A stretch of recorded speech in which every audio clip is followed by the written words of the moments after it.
NDU series is a simple, lightweight, robust, and designed for outdoor environments LED screen.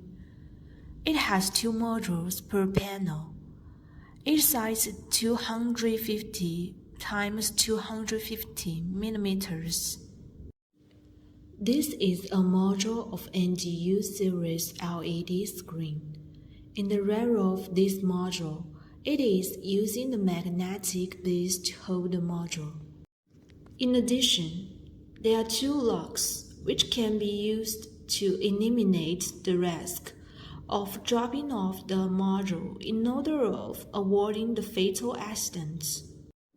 The module is using the design of front installation and maintenance.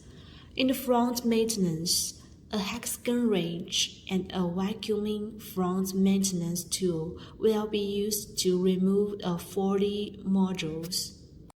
First, find out two little holes at the surface of the 40 module and insert the hexagon wrench to turn off the locks. Turn right to unlock the module.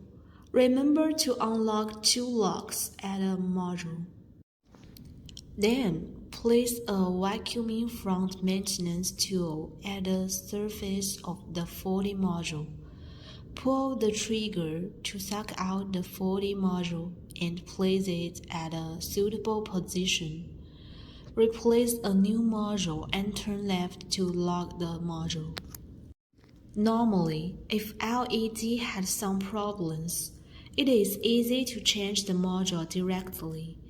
It is saving the time and manpower, improving the efficiency by one technician. Before maintaining or repairing the screen, don't forget to turn off the power, which will be eliminated the hazardous electric shock and save your life.